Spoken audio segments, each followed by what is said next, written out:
تو آج ہم ایک بہت پرانی اور سچ پوچھیں تو کافی دلچسپ کہانی پر بات کرنے والے ہیں۔ یہ ہندوستان کے جنگلوں سے لی گئی ایک روایتی کہانی ہے، چڑیا اور ہاتھی کی چالاکی کی کہانی۔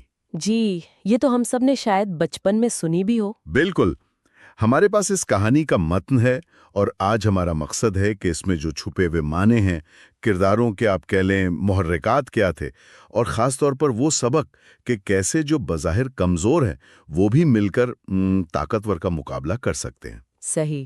تو آئیے ذرا تصور کریں وہ جنگل، گھنا جنگل، ایک اونچا درخت، اس پر ایک چھوٹی سی چڑیا کا گھونسلہ اپنے بچوں کے ساتھ خوش باش، اور وہیں قریب ہی ایک بڑا طاقتور ہاتھی جسے اپنی طاقت پر آپ کہہ لیں بڑا غرور تھا۔ اور یہیں سے مطلب کہانی کے بالکل آغاز سے ہی ایک بڑا واضح تضاد نظر آتا ہے۔ ایک طرف ہاتھی کی وہ بے پناہ جسمانی طاقت، اس کا ہجم اور اس سے جڑا ہوا وہ غرور، اور دوسری طرف وہ چڑیا کی نزاکت، اس کی کمزوری کہہ لیں۔ تو یہ فوراً ایک وہ جو کلاسکی صورتحال ہوتی ہے نا، کمزور بمقابلہ طاقتور، وہ بن جاتی ہے۔ صحیح کہا۔ یہ صرف سائز کا فرق نہیں، بالکل نہیں، یہ رویے کا بھی فرق ہے۔ ہاتھی کا غرور جو ہے وہ اس کی طاقت سے جڑا ہے، اور اکثر طاقت اپنے ساتھ بے حسی اور لاپرواہی بھی لاتی ہے۔ بالکل، اور وہی لاپرواہی پھر کہانی کو آگے بڑھاتی ہے۔ وہ ہاتھی اپنی مستی میں شاید ادھر ادھر دھیان ہی نہیں، اور سیدھا اسی درخت سے جا ٹکراتا ہے جس پر چڑیا کا گھر تھا۔ نتیجہ گھونسلہ زمین پر، اور افسوسناک بات، چڑیا کے بچے مر جاتے ہیں۔ یہ ایک دم سے وہ خوشی کا منظر جو تھا وہ المیے میں بدل جاتا ہے۔ چڑیا کا دکھ ظاہر ہے بہت گہرا ہے، لیکن جو اہم بات ہے وہ یہ کہ یہ دکھ اسے بے بس نہیں کرتا۔ اچھا؟ ہاں، بلکہ اس دکھ سے اسے ایک عزم ملتا ہے، انصاف حاصل کرنے کا عزم۔ وہ چھوٹی ضرور ہے مگر اس کا ارادہ بہت بڑا ہو جاتا ہے۔ ہاتھی کی طاقت کے نشے میں اس کی لاپرواہی کا نتیجہ ہے جس نے جان لے لی۔ صحیح۔ تو کہانی فوراً انصاف کے سوال کو سامنے لے آتی ہے کہ کیا طاقتور کو اپنی لاپرواہی کا خمیازہ بھگتنا چاہیے؟ اور چڑیا کا رد عمل صرف رو دھو کر بیٹھ جانا نہیں ہے۔ نہیں، بالکل نہیں۔ وہ صرف جذباتی نہیں رہتی، وہ عملی قدم اٹھانے کا سوچتی ہے۔ اس کا غم، یعنی اس کا جو نقصان ہے، وہ اس کی سب سے بڑی کیا کہتے تحریک بن جاتا ہے۔ یہ نقصان اسے مجبور کرتا ہے کہ وہ اپنی جو محدودیت ہے اس سے آگے بڑھے، کچھ کرے۔ اور وہ کچھ کرنے کا طریقہ بھی بڑا دلچسپ ہے۔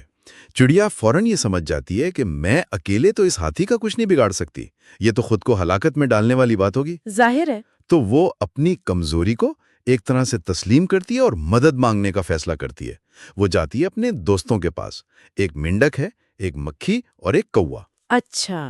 وہ انہیں اپنی ساری کہانی سناتی ہے، اپنا دکھ بتاتی ہے، اور وہ سب اس کی مدد کرنے پر تیار ہو جاتے ہیں۔ تو یہ دوستی کا امتحان بھی ہے؟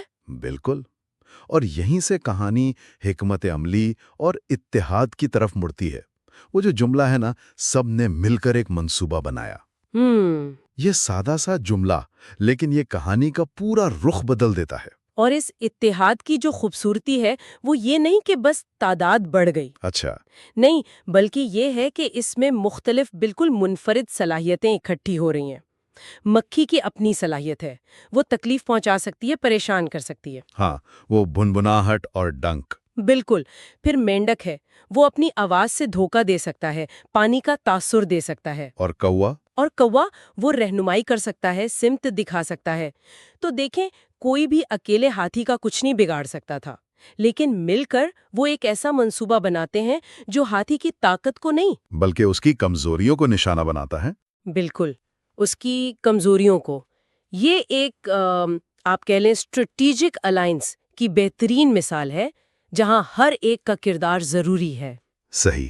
یہ صرف دوستی کا معاملہ نہیں رہا، یہ ایک سوچا سمجھا ذہین قدم ہے۔ اچھا، تو اب آتے ہیں اس منصوبے پر عمل کیسے ہوتا ہے۔ یہ تفصیلات بھی بڑی کمال کی ہیں۔ سب سے پہلے میدان میں آتی ہے مکھی۔ وہ ہاتھی کے کان کے پاس جا کر بھن بھن بھن بھن شروع کر دیتی ہے۔ ہاتھی پہلے تو شاید کیا کہتے ہیں نظر انداز کرتا ہوگا۔ ہاں، ایک چھوٹی سی مکھی کیا کر لے گی؟ بالکل، لیکن مکھی باز نہیں آتی، اور پھر پوری طاقت سے کان میں ڈنک مار دیتی ہے۔ اوچھ! اب ہاتھی جو پہلے ہی شاید غصے اور طاقت کے زوم میں رہتا تھا، وہ درد اور جھنجھلاہٹ سے آپ سمجھے پاگل سا ہو جاتا ہے. وہ بے تحاشا ادھر ادھر بھاگنے لگتا ہے. ذرا غور کریں تو یہ پہلا قدم ہاتھی کی جسمانی طاقت کو براہ راست چیلنج نہیں کر رہا. نہیں، بالکل نہیں. مکھی کا ڈنک جان لیوا تو نہیں، لیکن شدید تکلیف دہ، پریشان کن ہے. یہ ہاتھی کے غصے کو، اس کی برداشت کو آزما رہا ہے. منصوبہ بنانے والے جانتے ہیں کہ غصے میں بڑا سے بڑا طاقتور بھی ہوش کھو بیٹھتا ہے. ہاں، اور غلط فیصلے کرتا ہے. بالکل. تو مکھی کا کام ہے ہاتھی کا ذہنی توازن بگاڑنا. صحیح. اچھا، اب ہاتھی اسی تکلیف اور غصے میں بھاگ دوڑ رہا ہے. تب مینڈک اپنا کردار ادا کرتا ہے. وہ ایک گہرے لیکن خشک گڑھے کے قریب جا کر زور زور سے ٹرانا شروع کر دیتا ہے. اچھا. چالاکی. ہاں.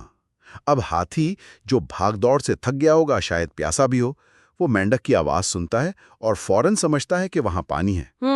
پانی کی امید میں وہ آواز کی سمت لپکتا ہے. یہ منصوبے کا دوسرا حصہ. یہ واقعی چالاکی ہے یا کہہ لیں ذہین فریب کاری. چالاکی کا لفظ یہاں دلچسپ ہے. ہاں، مطلب یہ ذہانت بھی ہے اور ایک طرح کی مکاری بھی. مینڈک کی آواز کا استعمال ہاتھی کی ایک بنیادی ضرورت یعنی پانی اور اس وقت کی جو کمزور ذہنی حالت ہے، تکلیف، بھٹکنا، اس کا فائدہ اٹھاتا ہے. بالکل. یہ دکھاتا ہے کہ کیسے آپ حواس کو دھوکہ دے کر حقیقت کو بالکل بدل سکتے ہیں. اور ہاتھی اپنی اتنی بڑی جسامت اور طاقت کے باوجود ایک چھوٹی سی آواز کے فریب میں آ جاتا ہے. اور پھر آتا ہے آخری مرحلہ، کوے کا کردار. جب ہاتھی مینڈک کی آواز کی طرف اندھا دھند بھاگ رہا ہے تو کوا اس کے سر پر منڈلانے لگتا ہے. اچھا. اور اپنی آواز سے وہ ہاتھی کو مزید اسی گڑھے کی طرف کیا کہتے ہیں رہنمائی کرتا ہے. یعنی غلط رہنمائی. بالکل. ہاتھی جو پہلے ہی مکھی کے ڈنگ سے پریشان ہے، مینڈک کی آواز سے پر امید اور مجموعی طور پر بدحواس ہے، وہ کوے کی اس رہنمائی کو ایک مددگار اشارہ سمجھتا ہے اور اسی طرف بھاگتا چلا جاتا ہے. اگر ہم اسے تھوڑا وسیع تناظر میں دیکھیں تو یہ پورا منصوبہ ایک ماسٹر کلاس ہے کہ کس طرح کمزور سمجھے جانے والے مل کر اپنی ذہانت، اپنے مشاہدے اور اپنی حکمت عملی سے طاقتور کو شکست دے سکتے ہیں. انہوں نے ہاتھی کی طاقت سے ٹکرانے کے بجائے کیا کیا؟ اس کی کمزوریوں کا استعمال کیا. کون کون سی کمزوریاں؟ اس کا غرور جس نے اسے لاپرواہ بنایا، اس کا غصہ جس نے اسے بدحواس کیا، اس کی ضرورت یا مفروضہ یعنی پانی کی تلاش جس نے اسے خاص سمت جانے پر مجبور کیا، اور اس کی مجموعی بے دھیانی بالکل جس کی وجہ سے وہ خطرہ بھانپ ہی نہیں سکا. یہ جسمانی طاقت پر ذہنی برتری کی فتح ہے. اور پھر نتیجہ سامنے آتا ہے. ہاتھی اسی اندھا دھند دوڑ میں سیدھا اس گہرے گڑھے میں جا گرتا ہے. وہ گر کر زخمی ہو جاتا ہے. اپنی ہی طاقت اور بے خبری کی وجہ سے اب وہ بے بس پڑا ہے. چڑیا جو شاید یہ سب کہیں سے دیکھ رہی تھی، وہ اپنے دوستوں کا شکریہ ادا کرتی ہے. کہتی ہے تمہاری مدد سے میں نے انصاف حاصل کر لیا. ہاں وہی. اس نتیجے پر تھوڑا رک کر سوچنا چاہیے.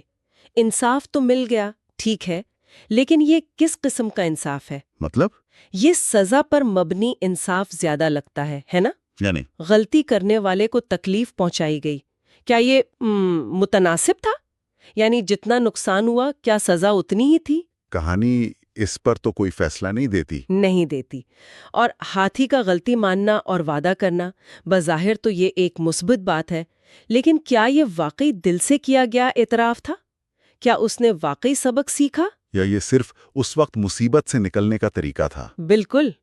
یا مستقبل میں اس طرح کے منظم انتقام سے بچنے کا ایک آپ کہہ لیں وعدہ تھا؟ کہانی اس سوال کو کھلا چھوڑ دیتی ہے، جو میرے خیال میں اس کی گہرائی کو بڑھاتا ہے. یہ واقعی ایک اہم سوال ہے. کیا طاقتور صرف تبھی سبق سیکھتا ہے جب اسے خود تکلیف پہنچے؟ شاید. کہانی کا اختتام صرف ہاتھی کے گرنے پر نہیں ہوتا. یہ پیغام آگے بڑھتا ہے. یہ واقعہ پورے جنگل میں مشہور ہو جاتا ہے. دوسرے جانور اس سے سبق سیکھتے ہیں. اچھا. وہ جو جملہ ہے جانوروں نے سیکھا کہ چھوٹے بھی مل کر بڑوں سے جیت سکتے ہیں، یہ اہم ہے. تو یہ صرف ایک واقعہ نہیں رہتا بلکہ ایک مثال بن جاتا ہے، ایک اصول. اور اس کا اثر بچوں پر بھی دکھایا گیا ہے جو کہتے ہیں ہمیں چڑیا کی طرح ہمت اور دوستی سے کام لینا چاہیے. واو. یعنی یہ کہانی نسل در نسل منتقل ہونے والے سبق کا ذریعہ بنتی ہے. بالکل. کہانی کا جو بنیادی پیغام ہے وہ تو بہت واضح ہے کہ اتحاد اور ذہانت، یا وہ جو لفظ ہم استعمال کر رہے ہیں چالاکی، ہاں، وہ بڑی سے بڑی طاقت پر بھی غالب آ سکتی ہے۔ چھوٹے بھی اتحاد اور چالاکی سے فتح حاصل کر سکتے ہیں۔ یہ ہمیں سکھاتی ہے کہ مسائل کا حل ہمیشہ طاقت کے وہ جو براہ راست استعمال ہوتا ہے اس میں نہیں ہوتا۔ صحیح۔ تعاون، مل کر منصوبہ بندی کرنا، ہر فرد کی جو منفرد صلاحیت ہے اس کا احترام کرنا اور اسے استعمال کرنا، اور مشکل حالات میں ہمت نہ ہارنا، یہ وہ اقدار ہے جو کامیابی کی کنجی ہیں۔ اور یہ صرف جنگل کے جانوروں کے لیے نہیں ہے۔ نہیں، بالکل نہیں، یہ انسانی معاشروں کے لیے، افراد کے لیے آج بھی اتنی ہی متعلقہ ہے۔ تو اگر ہم آج کی گفتگو کا خلاصہ کریں، ایک چھوٹی سی چڑیا جسے ایک طاقتور ہاتھی کی بے حسی سے ناقابل تلافی نقصان پہنچا، وہ بدلہ لینے یا انصاف حاصل کرنے کے لیے اکیلے نہیں لڑتی، بلکہ اتحاد کا راستہ اپناتی ہے۔ مکھی، مینڈک اور کوے کے ساتھ مل کر ایک ایسا ذہین منصوبہ بناتی ہے جو ہاتھی کی طاقت کو نہیں بلکہ اس کی کمزوریوں کو نشانہ بناتا ہے۔ بالکل۔ آخر میں یہ مشترکہ حکمت عملی کامیاب ہوتی ہے۔ ہاتھی کو اس کی غلطی کا احساس دلایا جاتا ہے اور یہ پیغام پھیلتا ہے کہ اتحاد اور ذہانت سے بڑی طاقتوں کو بھی زیر کیا جا سکتا ہے۔ صحیح کہا۔ اور جاتے جاتے ایک نقطہ اور ذہن میں آ رہا ہے جی، جو اس کہانی سے ابھرتا ہے لیکن شاید واضح طور پر بیان نہیں کیا گیا، وہ ہے طاقت کی مختلف شکلوں کا موازنہ۔ کہانی میں ہمیں کم از کم 2 طرح کی طاقت نظر آتی ہے نا؟ اچھا، کون سی؟ ایک طرف تو ہاتھی کی خالص جسمانی طاقت ہے، بڑی، بھاری، تباہ کن، لیکن اکثر بے سمت، بے حس۔ دوسری طرف چڑیا اور اس کے اتحادیوں کی طاقت ہے۔ یہ قائل کرنے کی طاقت ہے، جیسے چڑیا نے دوستوں کو منایا۔ یہ حکمت عملی بنانے کی ذہنی طاقت ہے۔ یہ مختلف صلاحیتوں کو اکٹھا کرنے کی اجتماعی طاقت ہے۔ اور یہ صبر اور استقامت کی طاقت بھی ہے۔ صحیح۔ تو کہانی کے آخر میں کون سی طاقت زیادہ مؤثر ثابت ہوئی؟ ظاہر ہے وہ اجتماعی اور ذہنی طاقت۔ بالکل۔ وہ جو بظاہر نازک، منتشر نظر آنے والی طاقت تھی، اس نے بھاری بھرکم جسمانی طاقت کو شکست دے دی۔